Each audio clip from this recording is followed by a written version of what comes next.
Hello students, I am Sapan Singh, your physics teacher, and today we will study about class 10 physics chapter 2nd magnetic effect of electric current. And today's our topic is electric fuse. What is electric fuse and what is its use? The electric wires used in domestic wiring are made up of copper metal because copper is a good conductor of electricity having very low resistance. Now the copper wires chosen household wiring are such thickness so as allows certain maximum current passing through them. If the current passing through wires exceed the maximum value of the copper wires get overheated and may even causing a fire.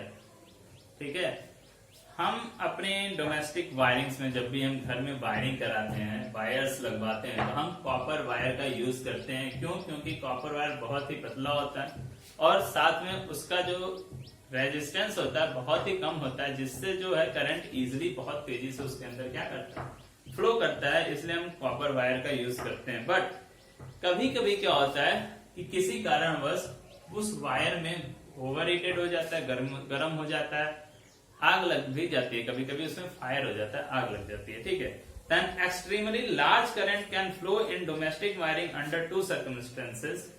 और ये जो होता है कि बड़ी मात्रा में उसके अंदर करंट फ्लो करे, जब ज्यादा उसके अंदर करंट फ्लो करेगा तो वो ओवर हीटेड होगा और ओवर हीटेड होने से उसके अंदर क्या हो जाएगा, फायर भी लग सकता है। ठीक है, तो ये दो कंडीशंस में होता है। कौन कौन सी कंडीशन है? तो पहला होता है शॉर्ट सर्किटिंग,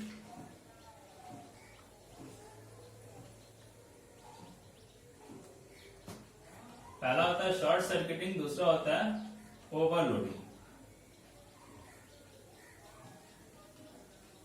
जो बिजली के द्वारा हमारे घरों में आग लगती है, ठीक है, या फायरिंग होता है, उस कंडीशन में उसको दो कंडीशन से होता है, दो चीजों पर डिपेंड करता है। शॉर्ट सर्किटिंग से होता है, ओवरलोडिंग से होता है। और शॉर्ट सर्किटिंग क्या होता है? If the plastic insulation of live wire and neutral wire gets torn and then the two wires touch each other. हम जानते हैं कि दो वायर्स हमें मेन वायर्स होते हैं हमारे घरों में, कौन कौन से? तो लाइव वायर और न्यूट्रल वायर।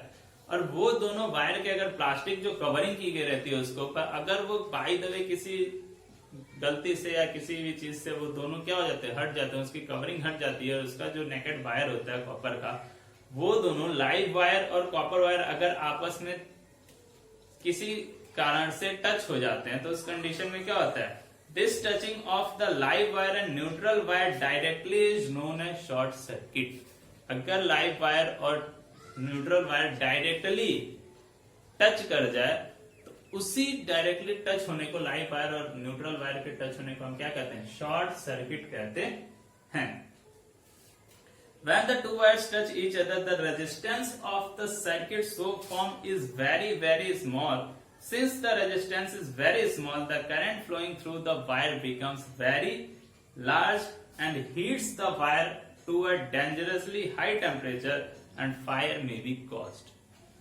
जब दोनों वायर, लाइव वायर और न्यूट्रल वायर टच करते हैं तो टच करने से शॉर्ट सर्किट होता है, और जब टच करते हैं तो दोनों के टच करने से उन दोनों के बीच का जो उसका जो रेजिस्टेंस होता है बहुत ही कम हो जाता है। Live wire neutral wire touch करेंगे तो उसका रेजिस्टेंस बहुत ही कम हो जाता है, और रेजिस्टेंस कम होता है तो मैक्सिमम जो करंट होता है वो उसके अंदर से फ्लो करता है। और जब मैक्सिमम करंट फ्लो करता है तो वो क्या होता है, हाई टेम्परेचर से हीट होने लगता है, और हीट होने के साथ साथ उसमें फायर लग जाता है, आग लग जाती है, जिसको हम शॉर्ट सर्किटिंग कहते हैं। ठीक है, आगे second one is the overloading. Overloading क्या होता है?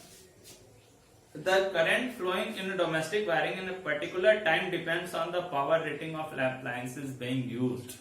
जो वायर हमारे घरों में आता है तो उस वायर को जो पोल से आता है उसमें कितना करंट आता है वो फिक्स होता है। उसके बाद हम अलग अलग अप्लायंसेस का यूज करते हैं। सपोज दैट एक वायर है, अगर कोई पतला वायर है, उसकी क्षमता है 5 एम्पियर करंट को खींचने की, उससे ज्यादा में वो हीट होने लगेगा, गल जाएगा एक्सेट्रा। अगर हम मान लो 5 एम्पियर से ज्यादा करंट, अगर उसका ज्यादा करंट का यूज हम करेंगे तो क्या होगा, ओवर हीटिंग होगा।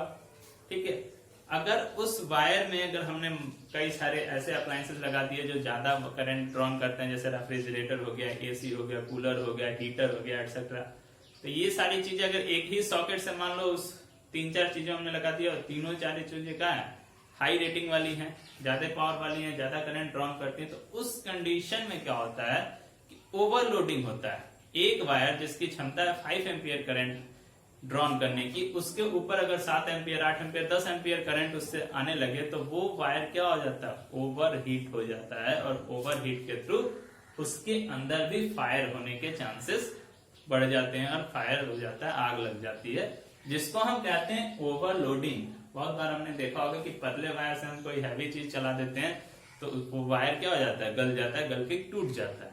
ऐसा क्यों होता है, ओवरलोडिंग के कारण। ठीक है, तो वायर के भी अपनी क्या होती है, क्षमता होती है 5 एम्पियर 6 एम्पियर 10 एम्पियर 15 एम्पियर की। अगर उस क्षमता से ज्यादा की अगर करंट ड्रॉ करेंगे तो क्या हो जाएगा, फायर लग जाएगा, वो कट जाएगा, टूट जाएगा। ठीक है, तो when a building is wired, the wiring is protected by fuse। अब रही बात की ये जो शॉर्ट सर्किटिंग हो या ओवरलोडिंग हो, इससे बचा कैसे जा सकता है। तो जब भी किसी बिल्डिंग को वायर्ड किया जाता है, उसके अंदर वायरिंग की जाती है, तो उसमें फ्यूज का यूज किया जाता है, इलेक्ट्रिक फ्यूज का यूज किया जाता है इन सारी चीजों से बचने के लिए। किसका यूज किया जाता है, इलेक्ट्रिक फ्यूज का। तो ये इलेक्ट्रिक फ्यूज होता क्या, तो इसका डायग्राम यहाँ पे बना हुआ है। A fuse is a safety device having a short length of a thin tin plated copper wire having low melting point which melts and breaks the circuit if the current exceeds the safe value। जो fuse होता है हमारा एक तरीके से एक safety device होती है, जिसके अंदर शॉर्ट लेंथ छोटा सा एक वायर लगा होता है, कॉपर वायर होता है टिन प्लेटेड का, जिसमें का लो मेल्टिंग पॉइंट होता है। मेल्टिंग पॉइंट क्या होता है, लो होता है, मतलब जैसे ही थोड़ा टेम्परेचर उसका बढ़ा तो क्या हो जाएगा, गल जाएगा।